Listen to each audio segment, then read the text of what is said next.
Hi friends, welcome to my channel తెల్వన్కాలు బజయ్య మీ జయ.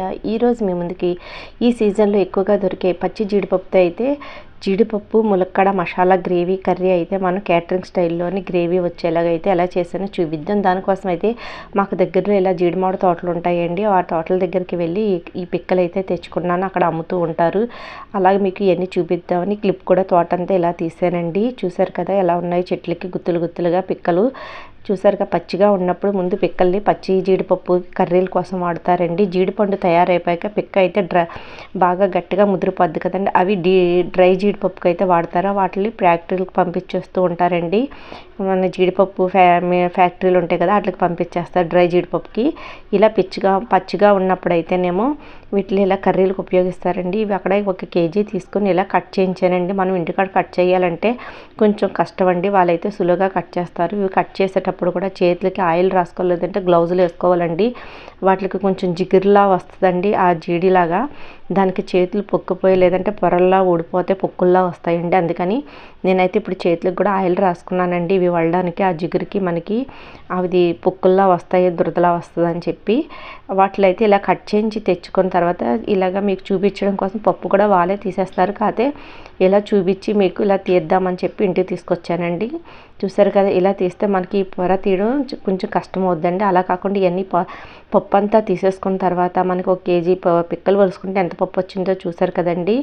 ఈ బరువు ఎక్కువగా ఉంటాయి కదా పిక్కలతోని. వాటికి ముందు పింజలు కూడా ఉంటాయండి, ఆ పింజలతోనే తూకం వేసేస్తూ ఉంటారు. అవన్నీ తీసుకున్న తర్వాత అయితే ఒక గిన్నెలోని సాల్ట్ వేసుకుని అందులోని ఈ పప్పు వేసుకొని కొంచెం గోరువెచ్చని వాటర్ అయితే వేసుకున్నానండి. ఇలా ఈ వాటర్ వేసుకొని శుభ్రంగా మనం ఒక 5 నిమిషాలు ఇలా ఉంచితేనండి శుభ్రంగా అవి నాని మనకు అట్ల పైన ఉన్న పొప్పరంతా వచ్చేస్తుందండి. పొర చాలా ఈజీగా వచ్చేస్తుంది. చూసారు కదా, చూడండి ఇలా ఒలిసేసుకొని తర్వాత మనం ఇట్లా ఒక 2-3 సార్లు శుభ్రంగా వాటర్లోని వేసుకొని కడిగేసుకుంటే దానిపైన ఉన్న జిగురు అదంతా పోద్దండి. మనకి తేమలా ఏమైనా ఉంటే జిగురు. చూసారు కదా, నేను నూనె రాసుకున్నా, నా చేతులు చూడండి తెల్లగా వచ్చాయి. ఇది పొర అంతా చూసారు ఎంత వచ్చిందో, వాటర్ చూడండి అలా ఉంది.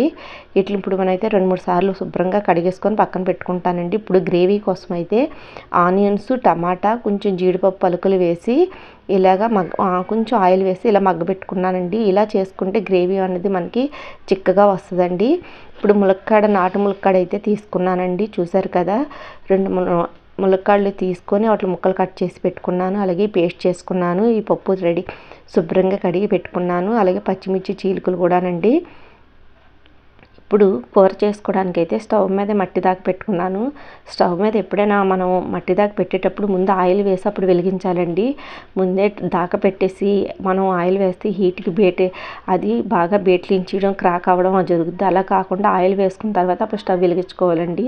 అది కొంచెం గోరువెచ్చగా వేడెక్కిన తర్వాత అయితే కొంచెం జీలకర్ర వేసాను. ఇప్పుడు పచ్చిమిర్చి అలాగే ఉల్లిపాయ చీలికలు మనం పేస్ట్ చేసుకున్నాం కదండి. అయితే నేను చిన్న మీడియం సైజ్ ఒక ఉల్లిపాయని అలా సన్నంగా కట్ చేసుకున్నానండి. కొంచెం ఫ్లేవర్ టేస్ట్ బాగుంటుందని.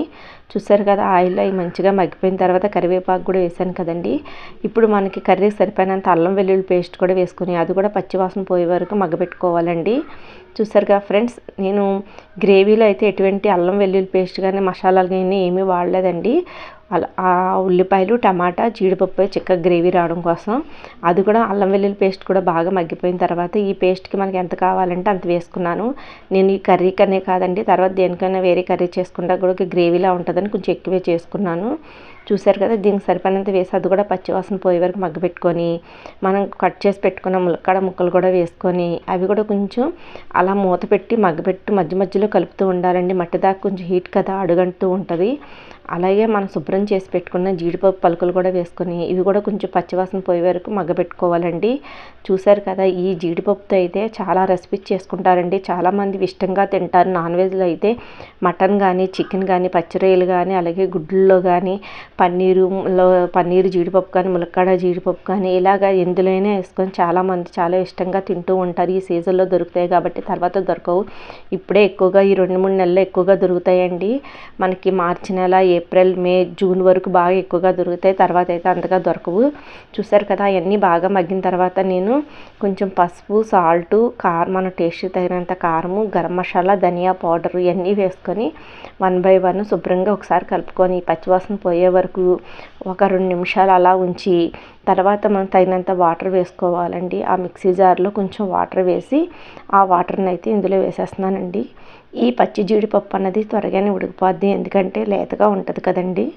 చూసారు కదా, ఆయిల్ మనకు అలా కొంచెం తేలుతూ వస్తుంది, అంటే ఇదంతా చక్కగా మగ్గిపోయి ఉందండి.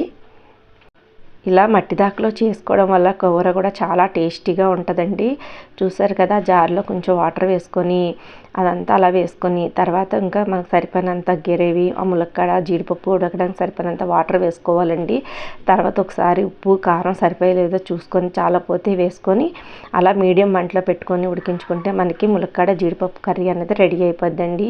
వీడియో అయితే అందరికీ నచ్చిందా అండి? నచ్చితే లైక్ చేయండి. లైక్ చేయడం వల్ల వీడియో ఎక్కువ మందికి రీచ్ అవుద్ది, అలాగే నాకు సపోర్ట్ చేసిన వాళ్ళు అవుతారండి. చూసారు కదా, కొంచెం గ్రేవీ దగ్గర అవుతున్నప్పుడు కొంచెం కొత్తిమీర వేసానండి. ఈ కర్రీ రైస్లోకి కానీ, చపాతీల్లోకి కానీ, రోటీలోకి కానీ, అలాగే మనం బిర్యానీలో కానీ దేంట్లోకైనా సూపర్ కాంబినేషన్గా ఉంటుందండి. కొంచెం కస్తూరి మెంతి కూడా వేసానండి, మంచి ఫ్లేవర్ టేస్ట్ బాగుంటుంది కదా. చూసారు కదండి, ఈ ఎండాకాలంలో మట్టి దాకల్లో చేసుకోవడం వల్ల కర్రీస్ చక్కగా పాడవకుండా టేస్ట్గా ఉంటాయండి. చూసారు కదా, మనకి జీడిపప్పు ములక్కాడ ఉడికిపోయలేదు కూడా పట్టుకొని చూస్తే మనకి తెలుస్తుందండి. మనకి గ్రేవీ ఎలా అయితే చిక్కదనంగా ఉండాలో అలా ఉండేలా చూసుకుంటే సరిపోదు. చూసారు కదా, ములక్కాడ ఉడికిపోయిందండి, జీడిపప్పు అది కూడా ఉడికిపోయింది. చూసారుగా, చూస్తుంటే నోరు ఊరిపోతుందా, తినేయాలనిపించేస్తుందా? మీరు కూడా ట్రై చేయండి. మాకైతే ఈ సీజన్లో ఎక్కువగా మా చుట్టుపక్కల ఇవే ఎక్కువగా జీడిపప్పులు అమ్ముతూ ఉంటారండి. మేము ఉన్న చోట ఈ జీడి మామిడి తోటలో ఎక్కువగా ఉంటూ ఉంటాయి. స్టవ్ ఆఫ్ చేసి కొంచెం చల్లారిన తర్వాత ఆ వేడికి మనం స్టవ్ ఆఫ్ చేసిన తర్వాత అంటే ఆ వేడికి మట్టి దాకా కదా గ్రేవీ అలాగా ఇంకా వేడికి ఉడుకుతూ ఉంటుంది, చిక్కబడిపోతూ ఉంటుందండి. చూసారు కదా, ఇప్పుడు సర్వింగ్ బౌల్లో తీసుకొని సర్వ్ చేసుకోవడమే. కర్రీ అయితే చాలా బాగుందండి. చూసారు కదా, వీడియో నచ్చిందా అండి? నచ్చితే అందరూ లైక్ చేయండి. Thank you for watching friends.